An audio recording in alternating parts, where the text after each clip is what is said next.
지난 겨울은 유난히 추웠고 참 매서웠던 것 같습니다. 이 맹렬한 추위가 도대체 언제쯤 끝이 나나 했던 것이 엊그제 같았는데 어느새 시간이 흘러 따뜻한 봄 기운이 살랑거리네요. 안녕하세요. 저는 서울에서 떡집을 혼자 운영하는 33살의 여성입니다. 사연을 쓰기 위해 저의 지난 몇 년을 떠올려 보니 다사다난이라는 단어가 떠오릅니다. 아침에 눈을 뜬다는 것 자체가 괴로울 정도로 힘들고 슬프고 분노에 가득 차 있었는데 이 또한 시간이 흐르니 제 마음이 안정되어 이렇게 여러분께 이야기할 수 있을 정도가 되었네요. 아직도 제 마음의 상처는 여전하지만 오늘 이 자리를 통해 저의 아픈 과거를 훌훌 털어버리고 싶어 사연을 보내봅니다. 저희 부모님은 제가 아주 어릴 때부터 서울에서 떡집을 하고 계셨습니다.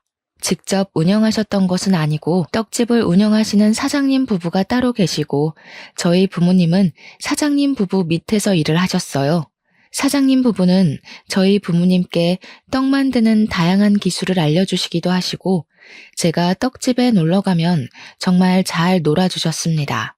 또한 제가 부모님께 혼나서 풀이 죽어 있으면 사장님 부부는 제 옆에서 혼난 이야기를 다 들어주셨고 때로는 제 기분이 풀어지도록 부모님을 혼내준다고 하셨어요. 그러면서 갓 나온 뜨끈한 떡을 주시곤 했는데 그때 그 떡이 얼마나 맛있었던지 모르겠습니다. 아직도 그 맛은 잊히지 않네요. 저는 이렇게 잘해주시는 두 분을 삼촌 이모라고 부르며 사장님 부부를 우리 부모님보다 더 잘 따랐답니다. 제 인생 최고의 어른이신 사장님 부부에게는 아들이 하나 있었어요.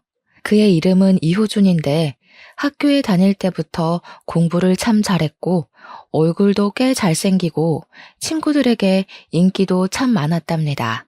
거의 매학년 반장을 했었고 전교 회장도 꽤 했었습니다.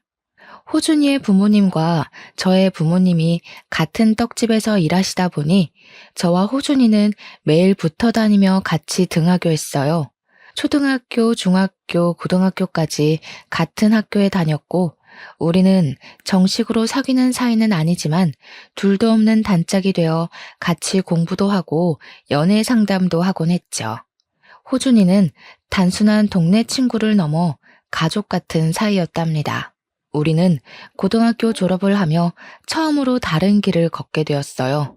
공부를 꾸준히 잘했던 호준이는 서울의 좋은 대학교에 진학했고 공부에는 크게 관심이 없던 저는 대학교에 떨어지고 무엇을 하며 살까 고민하고 있었습니다. 딱히 하고 싶은 것이 없던 저는 부모님을 따라다니며 떡집으로 출근했어요. 처음에는 그곳에서 청소나 정리를 하며 용돈이나 조금 벌어볼 생각으로 다녔는데 옆에서 보니 떡 만드는 것이 꽤 재밌어 보이더군요. 그래서 사장님 부부께 부탁해서 떡 만드는 것을 배웠습니다. 사장님 부부는 밖에서 열심히 일해야 하는 젊은 사람이 왜 떡을 만드냐고 하셨지만 그래도 싫지는 않으셨는지 물어보면 하나부터 열까지 다 자세히 알려주셨어요. 저희 부모님도 하고 싶은 것이 생길 때까지만 하라고 하시며 제가 떡 만드는 기술을 배우는 것에 대해 크게 뭐라 하시지는 않았습니다. 떡집은 일반 직장인과 다르게 새벽부터 문을 열어야 해서 새벽 4시에는 5시까지 출근해야 했어요. 새벽에 일어나는 것이 정말 힘들었지만 일할 때만큼은 그 피곤을 다 잊을 정도로 재밌었답니다. 그렇게 부모님이 다니시던 떡집에서 일하며 떡 만드는 기술을 배우고 익히다 보니 어느덧 제 나이가 30살이 되었어요. 서당께 3년이면 붕어를 읊는다는 말처럼 저도 10년이 지나니 이제는 사장님이나 부모님 없이도 혼자서 떡 대부분을 만들 수 있었습니다. 물론 사장님의 손맛보다는 덜하지만요. 호준이는 그동안 대학교를 졸업하고 대기업에 취업했어요. 우리는 각자의 삶을 살아가느라 바쁘기는 했지만 종종 연락을 주고받았고 시간이 맞을 때는 같이 맛있는 음식을 먹으러 다녔습니다. 어쩌다 보니 우리는 매일 보았고 하루라도 보지 않으면 자꾸 생각이 나곤 했어요. 그러던 어느 날 저와 호준이가 둘이서 술을 먹고 이런저런 이야기를 하다가 우리가 서로에게 느끼는 이 감정이 단순한 우정이 아닐 수도 있겠다는 생각이 들었습니다. 어릴 때부터 옆에 붙어 있어서 심장이 쿵 내려앉는 그런 설레는 감정은 없지만 그래도 없으면 허전하고 보고 싶은 이 감정이 사랑인 것 같았어요. 호준이 역시 저와 같은 마음이었고 그때부터 우리는 연인이 되었습니다. 그렇게 만난 지 1년이 흘러 우리의 사이는 더 깊어지고 부모님과 사장님께도 우리의 교제 사실을 말씀드렸어요. 오랜 세월을 알고 지냈지만 그래도 막상 말하려니 걱정도 되고 많이 떨리더라고요. 그러나 저의 걱정이 무색할 정도로 사장님 부부는 우리의 만남을 축하해 주셨습니다. 그러면서 저를 오랜 세월 동안 보면서 우리 아들의 짝이 되었으면 좋겠다고 생각했는데 정말 그렇게 되어서 너무 기쁘다며 이제 딸이 하나 생겼다고 생각할 테니 서로 잘 만나고 결혼도 하라고 하셨답니다. 저희 부모님 역시 호준이 정도라면 충분히 멋진 남편감이라며 잘 만나보라고 응원해 주셨어요. 이렇게 우리는 공식적인 연인 관계가 되었습니다. 사장님의 떡집은 날이 가면 갈수록 잘 되었어요. 특히 답례 떡 주문량이 정말 많아져서 저와 사장님 부부는 떡을 만들고 부모님은 나온 떡을 포장하고 배달을 하시곤 했습니다. 그러던 어느 날이었어요. 부모님이 사장님과 제가 만든 떡을 정성스럽게 포장해서 배달을 가셨는데 나가시고 10분 정도 지났을 무렵 아버지 번호로 전화가 왔습니다. 떡에 무슨 문제가 있나 싶어 받아보니 전화가 끊기더라고요. 뭔가 느낌이 이상해서 바로 다시 전화를 걸었는데 웬 여성분이 전화를 받았어요. 그 여성분은 자신은 구급대원이라고 하며 부모님이 타시던 자동차를 화물차가 들이받아 크게 다치셔서 지금 근처 대형 병원으로 이송 중이신 것입니다. 저와 사장님은 바로 부모님이 계시는 병원으로 달려갔어요. 응급실에 가보니 아버지는 아주 힘겹게 마지막 숨을 이어가고 계셨고 어머니는 이미 돌아가신 상태였습니다.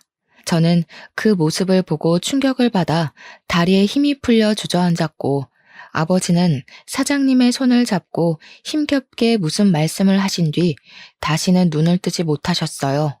이렇게 저와 부모님은 하루아침에 어이없는 사고로 영원한 이별을 하게 되었습니다. 사장님 부부와 호준이의 도움으로 부모님의 장례식을 무사히 마치고 저는 이제는 부모님이 계시지 않는 떡집으로 출근했어요. 사장님 부부는 괜히 무리하지 말고 조금 쉬다 오라고 했지만 가만히 있으면 더 슬프고 자꾸 부모님이 생각나서 일에만 미쳐서 살았습니다. 그렇게 한 달 정도가 지났어요. 사장님이 진지하게 할 말이 있다고 하며 오늘은 일찍 가게 문을 닫고 호준이까지 불러서 다 같이 저녁을 먹자고 하셨습니다. 사장님은 그날 가게 문을 일찍 닫고 근처에 꽤 비싼 한정식 집을 가셨어요. 오랜 세월을 알고 지냈지만 같이 이런 곳을 와본 적이 없어서 도대체 무슨 말씀을 하시려고 이런 곳까지 오시나 궁금했습니다. 자리를 잡고 앉아 있는데 호준이가 들어오고 사장님은 비싼 코스 메뉴를 주문하셨어요. 그러고 나서 아주 조심스럽게 저와 호준이가 아직도 잘 만나고 있는지 물어보셨습니다. 우리는 가끔 다투기는 해도 아직 잘 만나고 있다고 말씀드렸더니 사장님께서 대뜸 둘이 결혼을 하는 것이 어떠냐고 하셨어요. 갑작스러운 사장님의 말씀에 당황스러워서 우리가 아무 말도 하지 못하고 있었습니다.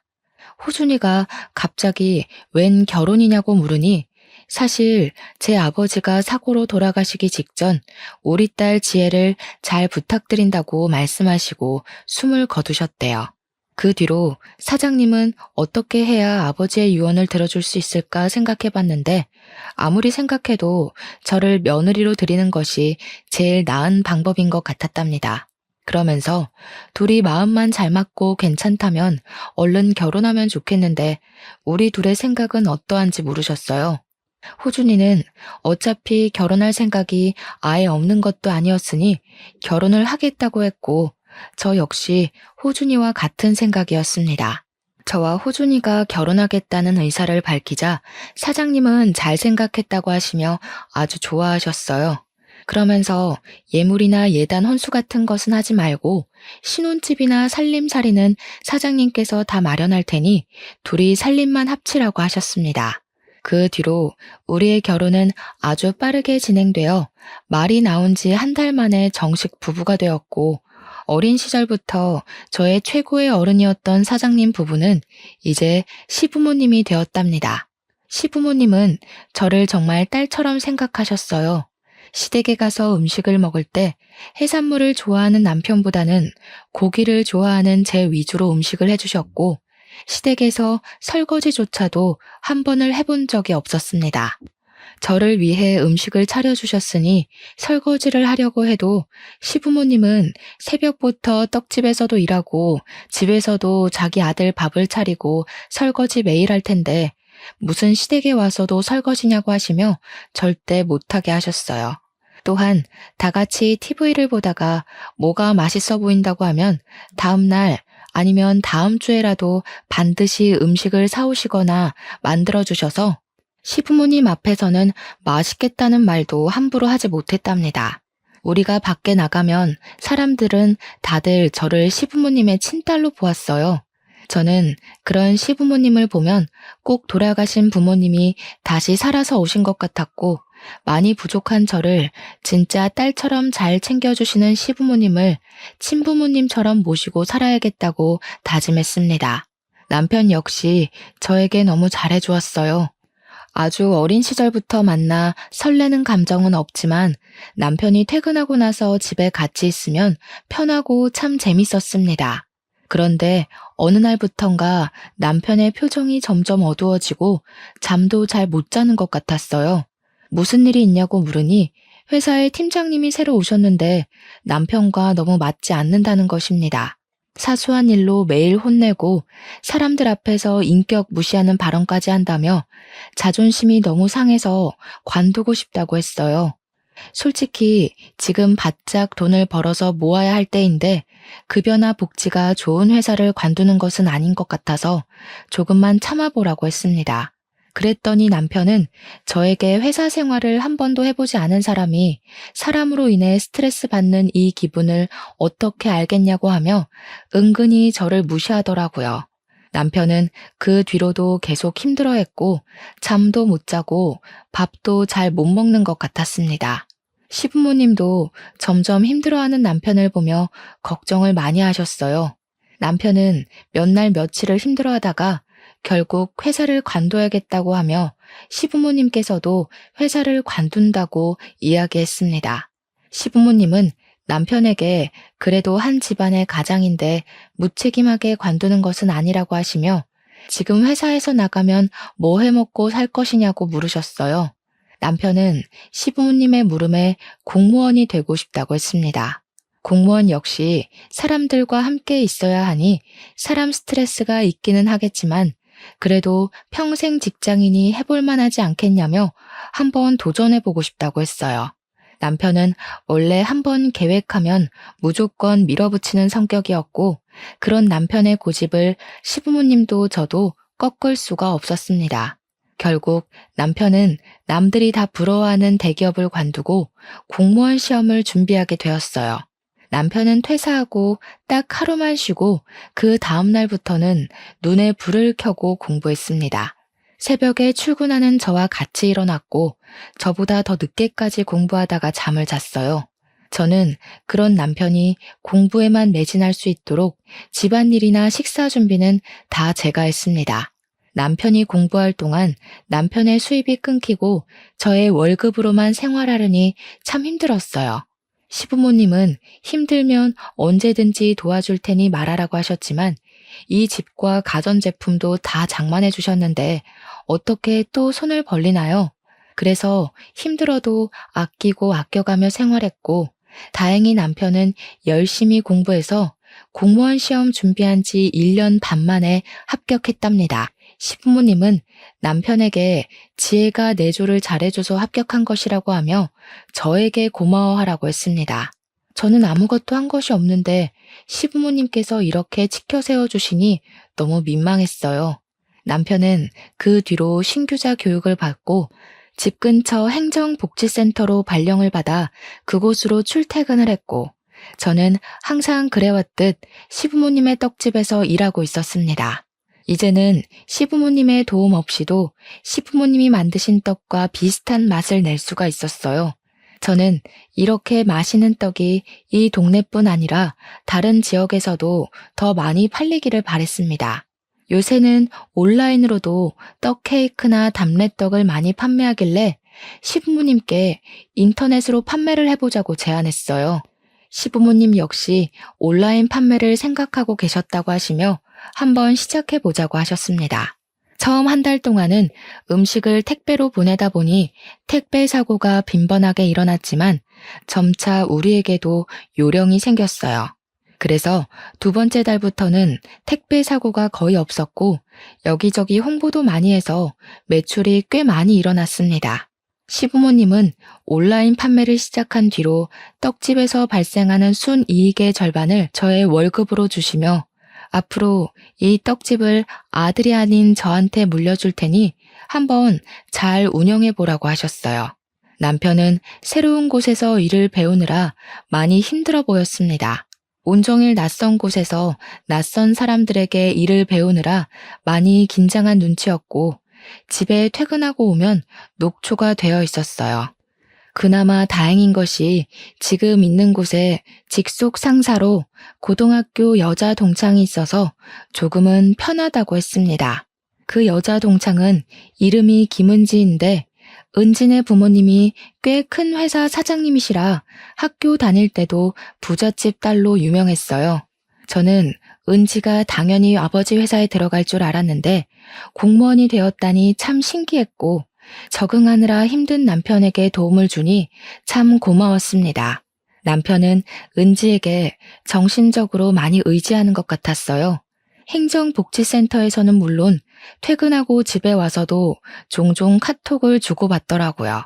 일이 마치고 집에 왔는데도 직장 상사와 카톡을 주고받을 일이 뭐가 있나 궁금해서 물어봤지만 남편은 회사 업무가 퇴근하고 왔다고 끝이 아니라고 하며 원래 다들 이런다고 했습니다.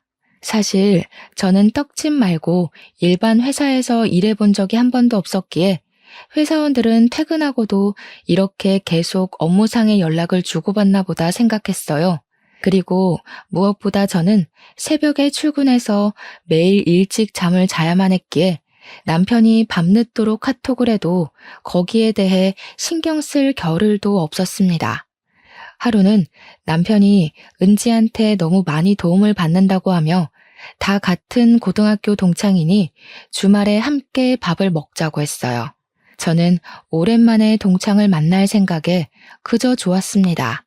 만나기로 약속한 주말이 되었어요. 저는 그냥 평소에 입던 대로 입으려고 했는데 남편은 그래도 오랜만에 친구를 만나니 예쁘게 잘 차려입고 나가라고 했습니다.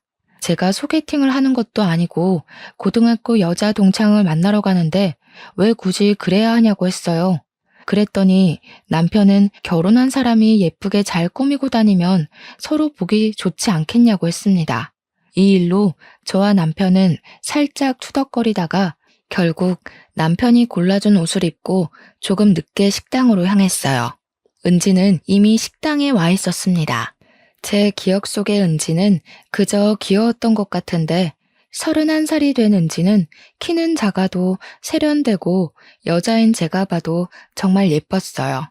반면에 저는 떡집에서 일하는 흔하디 흔한 아줌마 같아서 뭔가 묘하게 비교되는 듯한 느낌이 들었습니다. 남편은 은지에게 참 상냥했고 은지는 그런 남편의 행동이 꽤 익숙해 보였어요.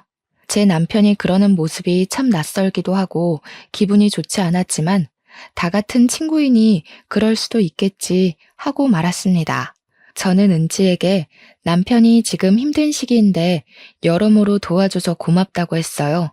은지는 우리가 남도 아니고 같은 고등학교 나온 동창인데 당연히 도와줘야 하는 것 아니냐며 씩 웃고는 앞으로도 종종 만나서 같이 식사도 하고 놀기도 하자고 했습니다. 분명히 은지는 좋은 의도로 이야기하는 것 같았지만 왠지 모르게 뭔가가 참 불편했어요. 남편은 그런 제 속도 모르고 은지의 말이면 무조건 다 좋다고 하고 있더라고요. 남편과 은지는 좋았지만 저는 그 식사 자리가 참 불편했습니다. 그날 집에 오면서 남편은 은지 옷 입는 거 봤냐고 하며 저와 은지가 같은 나이인데 왜 그리 옷도 못 입고 아줌마가 되었냐고 타박을 했어요. 저는 솔직히 제가 회사에 다니는 것도 아니고 남들이 거의 보지 않는 새벽에 나가서 일찍 퇴근하는데 꾸밀 일이 뭐가 있냐고 했습니다. 그래도 옷 입는 것 좀 신경 좀 써. 그러다가 내가 너를 여자로 안 보면 너 어쩌려고 그래? 그때 가서 후회하지 말고 평소에 관리도 좀 하고 옷 입는 것도 신경 써, 은지처럼. 아까 식당에서 은지랑 너 비교되었던 거 알아? 누가 봐도 은지는 20대로 보이고 너는 30대로 보이더라. 야, 아무리 그래도 어떻게 나한테 말을 그렇게 해? 솔직히 이런 말 너한테 듣는 거 정말 불쾌해. 그리고 내가 꾸미기 싫어서 안 꾸미니? 네가 잘 다니던 회사 관두고 공무원 시험 본다고 하며 수입이 없는 바람에 아껴 쓰느라 꾸밀 수도 없었잖아. 넌 어떻게 말을 그렇게 하냐?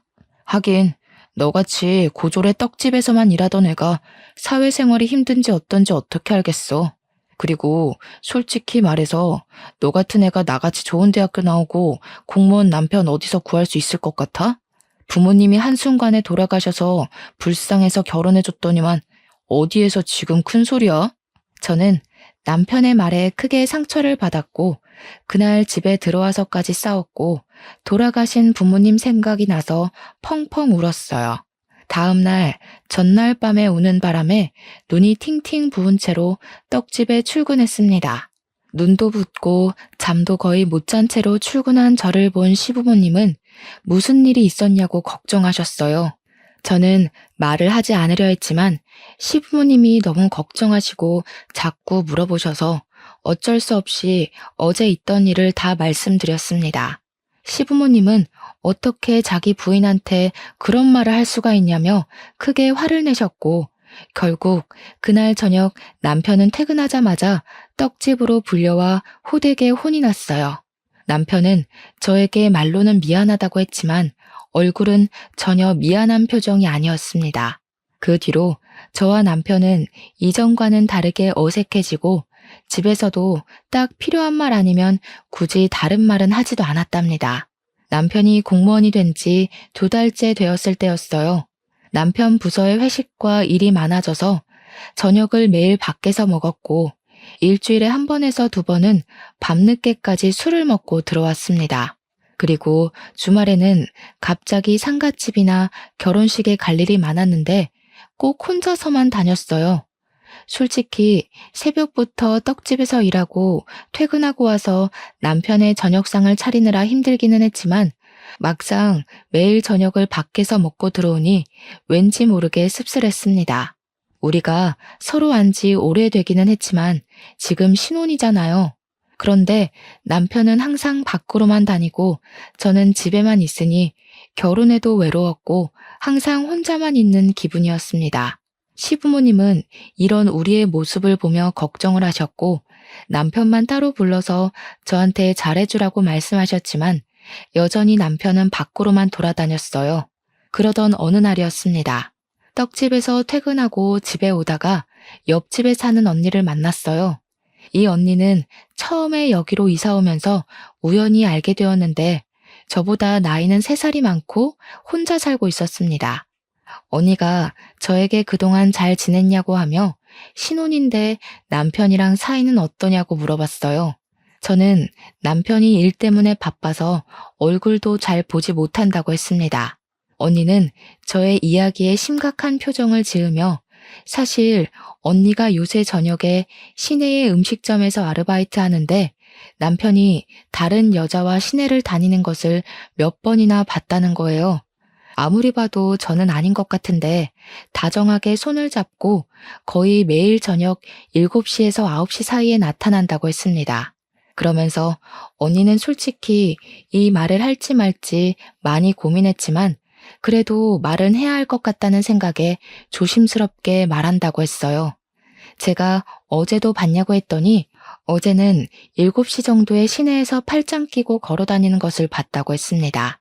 그러면서 혹시나 해서 사진을 찍었다며 언니가 찍은 사진을 보여줬는데 보니까 남편과 은지가 팔짱을 끼고 누가 봐도 연인처럼 걸어 다니고 있었어요. 그 전날에도 사진을 찍었는데 역시나 남편과 은지였습니다. 저는 일단 언니에게 그 사진을 받은 후 집에 들어가서 남편에게 전화했지만 받지 않았어요. 의심은 가는데 전화는 받지 않으니 화가 잔뜩 난 저는 남편이 전화를 받을 때까지 계속 전화를 했습니다. 한 5번 정도 전화를 하니 그제야 남편이 전화를 받았고 바쁜데 왜 이리 전화질이냐고 짜증을 냈어요. 저는 당장 따지려다가 일하고 있으니 참고 오늘 반드시 해야 할 말이 있으니 퇴근하면 바로 들어오라고 했습니다. 남편은 겨우 그 말 하려고 전화했냐고 하며 그냥 전화를 끊어버렸어요. 그날 남편은 자정이 되어도 제가 출근하는 시각인 새벽 4시가 되어도 집에 들어오지 않았고 전화도 받지 않았습니다. 결국 저는 뜬 눈으로 밤을 새운 채 출근했고 시부모님은 초췌해진 제 얼굴을 보고 무슨 일이 있냐고 물어보셨어요. 남편이 다른 여자를 만난다는 사실을 말씀드리려다가 아직 확실한 것도 아니니 그것은 말씀드리지 않고 남편이 집에 들어오지 않았다고만 이야기했습니다. 시부모님은 결혼한 지 얼마나 됐다고 외박이냐고 하며 잠도 한숨도 못 잔 것 같은데 컨디션이 좋지 않은 날에는 일하면 사고 나니 오늘은 집에서 쉬라고 하셨어요. 저는 괜찮다고 일을 한다고 했지만 시부모님은 기어이 저를 집으로 보내셨고 시부모님의 성화에 어쩔 수 없이 집에 갔습니다. 그런데 현관문을 열고 들어가니 뭔가 이상했어요. 저는 분명히 불을 다 끄고 나왔는데 집안 불이 다 켜져 있었어요. 게다가 현관에는 남편의 신발과 웬 여자의 신발이 나란히 놓여 있더라고요. 저는 설마 하는 마음으로 집에 들어갔습니다. 부엌에서 남편의 말소리가 들려 가보니 남편과 은지가 나란히 앉아 제가 한 밑반찬을 먹으며 신혼부부처럼 아주 다정하게 이야기를 나누고 있었어요. 순간 피가 거꾸로 솟고 눈이 뒤집히며 화가 나 온몸이 부르르 떨렸습니다. 저는 남의 집에서 둘이 뭐 하는 짓이냐고 하며 소리쳤고 분노에 찬 저의 소리에 남편은 깜짝 놀라 출근해야 할 이 시간에 여기에 왜 있냐고 물어봤어요. 너 그동안 회사에서 일한다고 해놓고서 은지 얘랑 같이 있었지? 어제 옆집에 사는 언니가 그러더라. 저녁 시간에 네가 어떤 여자랑 같이 손잡고 팔짱 끼고 다정하게 다닌다고. 그래. 나 은지랑 만난 지 조금 됐어. 지질이 궁상인데다가 떡만 만드는 네가 이제 더는 여자로 안 보여. 네가 인물이 좋기를 하니, 집이 잘 살기를 하니, 아니면 여자로서의 매력이 있기를 하니. 아무리 생각해도 내가 너와 함께하는 미래는 행복하지 않을 것 같아. 그런데 은지는 예쁘지, 집안도 좋지, 매력도 있지. 이런 여자가 날 좋아한다는데 내가 왜 거절해? 안 그래? 어떻게 네가 나한테 그럴 수 있어? 아니 그럼 도대체 나랑 왜 사귀고 왜 결혼했어 왜? 한순간에 부모님 다 잃고 고아가 되어버린 네가 너무 불쌍했거든. 단순히 네가 불쌍해서 느끼는 연민의 감정이었는데 그게 사랑이라고 착각했지 뭐야. 내가 너와 결혼한 건 순수하고 젊은 시절의 내 실수였어. 사실 그동안 나와 은지 매일 데이트했고 우리는 서로서로 강력히 원하고 사랑해. 그리고 솔직히 대학교도 나오지 못하고 그깟 떡집에서만 일하는 너보다는 같은 공무원의 대학교 졸업한 은지가 나랑 더 잘 어울리지 않겠니? 그러니까 네가 이쯤에서 포기하고 물러나. 그러면 내가 위자료 섭섭지 않게 챙겨줄게. 너희 바람을 피워놓고선 뭐가 이리 당당해? 지금 이렇게 잘못하다 걸렸으면 무릎 꿇고 사과라도 해야 하는 거 아니야? 진짜 너무 황당해서 말이 다 나오지 않는다. 아, 피곤하다. 나랑 은지는 출근 전에 좀 자야겠으니까 온 김에 우리가 먹은 그릇 설거지나 하고 있어. 우리는 들어가서 좀 잘게. 어제 밤을 새웠더니 너무 피곤하네. 남편은 은지를 데리고 큰 방으로 들어가 문을 잠가버렸습니다. 저는 한순간에 동창에게 부부 침실을 빼앗긴 이 상황이 너무 황당해서 그대로 멍하게 있다가 구역질이 날 것 같아 집을 뛰쳐나갔어요. 밖은 아직 어두웠고 공기는 무척 차가웠습니다. 차가운 공기를 가로지르며 넋이 나가 걷고 또 걸었어요. 한참을 멍한 상태로 걷다가 정신 차리고 보니 떡집 앞이었습니다. 시부모님은 떡집에서 일하시다가 정신이 나간 채로 문 앞에 있는 저를 발견하시고는 깜짝 놀라셨어요. 시어머니는 일하시다가 말고 나오셔서 도대체 둘이 무슨 일이 있는 것이냐고 물으셨습니다. 저를 걱정스럽게 보시는 시부모님의 얼굴을 보니 갑자기 눈물이 왈칵 나더니 어린아이처럼 대성통곡을 했어요. 어머니는 그런 저에게 아무것도 묻지 않고 그저 어깨를 토닥이시며 안아주셨고 저는 따뜻한 어머니의 품 안에서 한참을 울었습니다. 저의 울음이 어느 정도 그쳐지고 진정되자 어머니는 도대체 무슨 일이 있는 것이냐고 물어보셨어요. 저는 그동안 남편이 집에 매일 늦게 들어왔던 것부터 조금 전에 제가 집에서 보고 들은 이야기까지 하나도 빠짐없이 다 말씀드렸더니 나의 이야기를 들으시던 시아버지는 처음에는 욕을 하시다가 지금 신혼집 안방에서 둘이 같이 누워있다는 이야기를 들으시고는 작동하던 모든 기계를 다 꺼버리셨어요. 그러고서는 오늘은 장사하지 않는다고 하시며 가게 문을 닫으시고는 바로 우리 집으로 향했습니다. 시아버지는 집에 들어가자마자 바로 큰 방으로 들어가셨는데 그곳에는 남편과 은지가 서로 껴안고 누워서 잠을 자고 있었어요. 시끄러운 소리에 남편이 눈을 뜨고 이어서 은지가 눈을 떴는데 저와 시부모님이 앞에 있자 깜짝 놀라더라고요. 아버지는 화가 잔뜩 나셔서는 남편을 그야말로 개패듯이 때렸습니다. 내가 너를 이렇게 가르쳤냐? 어떻게 너 하나만 보고 결혼한 지혜를 이렇게 배신할 수가 있어? 네가 그러고도 사람이야? 이 얼빠진 놈아. 아버지, 그만 좀 때리세요. 아버지가 이러셔도 저 어쩔 수 없어요. 제가 진짜 사랑하는 사람이 은지인데 어쩌라고요. 이놈의 자식이 뭘 잘했다고 지금 눈 똑바로 뜨고 말댔구야. 이런 놈은 더 맞아야 해. 맞아야 정신을 차리지. 시아버지는 남편을 사정없이 때렸습니다. 사실 시아버지가 학창시절에 핸드볼 선수여서 손이 꽤 크시고 힘도 정말 세셔서 남편이 맞을 때마다 소리가 엄청났어요. 많이 아플 텐데도 남편은 아버지와 제게 절대 잘못했다는 이야기는 하지 않았습니다. 아버님, 그만하세요. 이러다가 호준이가 죽겠어요. 정말 아들이 죽을 때까지 때리실 작정이세요? 이게 뭘 잘했다고 큰 소리야? 납작 엎드려서 죄송하다고 싹싹 빌어도 모자랄 판국에 당장 이 집에서 나가. 여기가 어디라고 남의 부부 침실에 함부로 기어들어와서는 어디서 이래라 저래라야? 뻔뻔한 년 같으니라고. 전 못 나갑니다. 호준이랑 여기서 같이 나갈 거예요. 두 분이 아무리 뭐라고 하셔도 저와 호준이는 영원히 사랑하고 끝까지 함께 할 겁니다. 그러니 저한테 나가라고 이야기하지 마세요. 두 분도 호준이 이제 그만 괴롭히시고요. 애초부터 사랑하지도 않은 사람이랑 결혼을 시키신 건 두 분이세요. 이것들이 정신이 나가도 단단히 나갔구나. 이 집 내가 마련한 집인 건 알지? 둘 다 당장 나가. 이호준, 이제 넌 내 아들 아니다. 나 너 호적에서 파버릴 거야. 그러니까 나가서 다시는 내 눈앞에 나타나지 마. 갈아 마셔도 시원찮을 놈들 같으니라고. 시부모님은 잘못을 인정하지 않고 오히려 당당한 남편과 은지를 집에서 내쫓아 버렸습니다. 저는 둘이 쫓겨나가는데 속이 후련하다기보다는 그저 눈물이 났어요. 도대체 이게 무슨 상황인가 싶고 왜 제게 이런 일이 생기나 싶었습니다. 시어머니는 저를 안아주시며 어깨를 토닥여 주셨고 시아버지는 둘이서 당장 갈라서라고 하셨어요. 그러시면서 호준이 저놈은 이제 아버지의 아들이 아니고 저를 딸로 생각할 테니 우리 셋이서 같이 살자고 하셨습니다. 그리고 저에게 아들을 못나게 키워서 고생시킨 것 같아 정말 미안하다고 하셨어요. 저는 시부모님의 손을 꼭 잡으며 저의 마음 알아주시고 위로해 주셔서 감사하다고 했습니다. 시부모님의 말씀에 너무 감사해서 울고 남편 때문에 화나서 울고 정말 이날은 온종일 펑펑 울기만 했네요.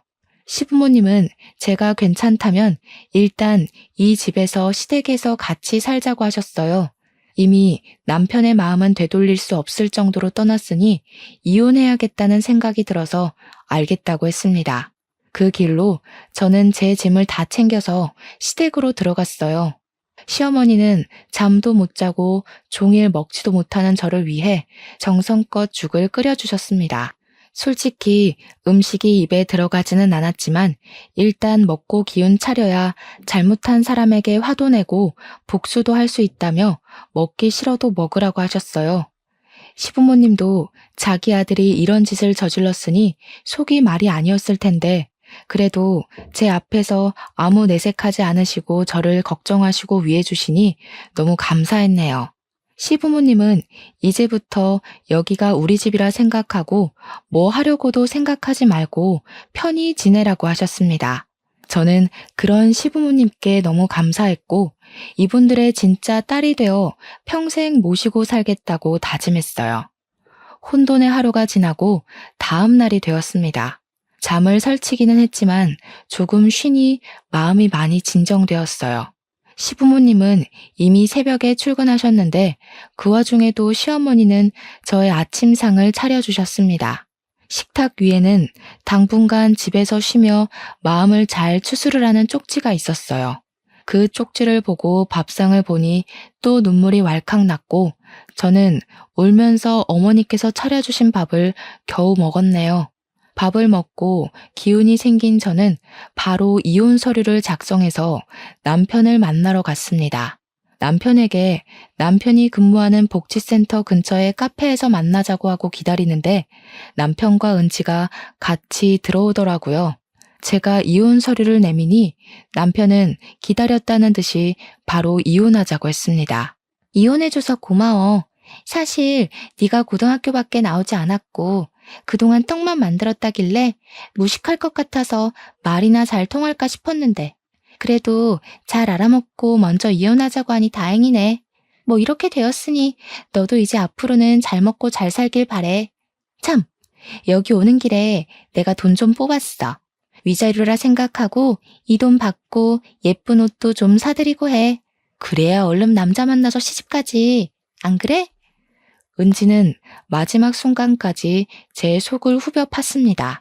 제 앞에서 아주 거만한 표정으로 돈 봉투를 주고 전 남편의 팔짱을 끼고 나가는데 정말 화가 머리 끝까지 났어요. 당장 머리채라도 붙잡고 싶었지만 카페이고 손님도 많아서 일단 참았습니다. 솔직히 결혼해서 같이 산 날도 얼마 되지 않았고 아이도 없으니 그냥 조용히 이혼하려고 했는데 그 거만한 꼬락서니를 보니 도무지 안 되겠더라고요. 저는 이들이 절대 잘 살지 못하도록 복수하기로 마음을 먹었습니다. 어떻게 하면 그들이 가장 힘들어할지 생각을 하다가 남편이 공무원이 된 것을 아주 자랑스럽게 여기던 것이 생각났어요. 그리고 남편이 행정복지센터로 발령받은 지 6개월이 안 돼서 아직은 정식 공무원이 아닌 15기간이었습니다. 제가 알기로는 이 15기간에 공무원으로서 자질이 부족하다고 판단되는 경우 잘릴 수도 있다고 들었어요. 바로 이 점을 이용해서 복수하기로 했습니다. 저는 일단 옆집 언니에게 받았던 남편과 은지의 데이트 사진을 프린트했어요. 사진 밑에는 이호주는 결혼까지 한 자기 부인을 버리고 같은 곳에서 같은 공무원으로 근무하고 있는 은지와 바람이 나서 이혼을 요구하고 있다는 글을 적었습니다. 그리고 무기명으로 남편이 근무하고 있는 행정복지센터에 사진을 퀵으로 보냈어요. 2시간 정도나 지났을까요? 남편에게 전화가 왔는데 화가 아주 잔뜩 나 있더라고요. 또 어떻게 사람 뒤통수를 이렇게 칠 수가 있어? 네가 보낸 사진 때문에 공무원에서 잘렸어. 내가 어떻게 된 공무원인데 이제 어찌할 거야? 내 인생 어찌할 것이냐고. 무슨 소리를 하는 거야? 사진이라니? 나는 그런 거 없는데? 솔직히 내가 그랬다는 증거라도 있어? 이거 시치미 떼는 것 좀 봐. 그런 사진 보낼 사람이 너밖에 없는데 모른 척하지 마. 어떻게 은지한테 돈까지 받고 이런 짓을 벌여? 이럴 거면 은지한테 받은 위자료 다시 내놔. 그게 얼만지 알아? 자그마치 1,000만 원이야. 다시 다 내놔. 그럼 이 위자료 다시 반환하고 우리 이혼 소송해볼까? 아무 잘못 없는 내가 유리할까? 아니면 바람 피운 네가 더 유리할까? 남편은 제 말에 아무 말도 하지 못했습니다. 저는 남편에게 바람 피운 사람들끼리 만나서 잘 먹고 잘 살아보라고 하며 전화를 끊었어요. 그날 저녁 퇴근하신 시부모님께 오늘 하루 동안 있었던 일을 다 말씀드렸습니다. 시부모님께는 그래도 자식인데 제가 이렇게까지 해서 죄송하다고 했어요. 시부모님은 무슨 그런 소리를 하냐며 이제는 그 자식은 내 자식 아니니까 밖에서 굶어 죽든 말든 신경 쓰지 않을 것이라고 하셨습니다. 그러면서 저에게 통장 하나를 건네주셨어요. 이게 무엇이냐고 물으니 저희 부모님 몫으로 챙겨둔 퇴직금이었는데 그 퇴직금에 돈을 조금 보태서 1억을 만들었다고 하셨습니다. 지금은 너무 몸과 마음이 힘드니 한 달 정도 쉬었다가 이 돈으로 저만의 떡집을 운영해 보라고 하셨어요. 저는 아직 시부모님과 함께 있고 싶어서 거절했지만 시부모님은 이제 떡도 잘 만들고 배울 것은 다 배운 것 같으니 독립해서 더 크게 성장해 보라고 하셨습니다. 이미 두 분이 좋은 가게 자리까지 알아봐 두셨더라고요. 시어머니는 사실 이런 생각은 몇 년 전부터 하고 계셨고 저희 부모님의 유언을 지키기 위해서라도 이 돈을 받아달라고 하셨습니다. 너무 간절히 말씀하시는데 이런 시부모님의 제안을 거절만 하는 것은 아닌 것 같아 마지못해 알겠다고 했네요. 그리고 한 달 후 저는 시부모님의 도움으로 떡집을 차렸습니다. 떡집 이름은 돌아가신 부모님의 이름을 한 글자씩 따서 지었어요. 시부모님이 저의 떡집이 잘 되도록 적극적으로 홍보해 주셔서 처음 치고는 꽤 좋은 성과를 내고 있답니다. 그리고 남편과 저는 숙려 기간을 가진 후 이혼을 했습니다. 전 남편과 은지는 일하던 행정복지센터에서 쫓겨나고 은지는 유부남과 바람피웠던 사실을 부모님도 알게 돼 빈털터리로 집에서도 쫓겨났어요. 부모님과 다니던 회사에서 쫓겨난 이들은 그동안 벌었던 돈으로 겨우겨우 원룸을 구해서 살고 있다고 합니다. 여기까지가 저의 지난날 다사다난했던 이야기입니다. 부모님이 돌아가시고 나서부터 전 남편의 바람까지 그 당시에는 도대체 내가 무슨 잘못을 저질렀길래 이런 일이 생기나 하는 생각이 들었어요. 너무 힘들었는데 그때마다 제가 쓰러지지 않게 붙잡아 주신 것은 저의 시부모님이셨습니다. 저를 끝까지 놓지 않고 돌봐주신 시부모님이 계시지 않았다면 아마 저는 이 힘듦을 이겨내지 못하고 부모님을 따라갔을 것 같아요. 저는 지금도 여전히 시부모님과 함께 살고 있습니다. 여전히 저를 딸처럼 생각하시며 설거지도 집안일도 일절시키시지 않고 정말 친딸처럼 잘 대해주시고 계세요.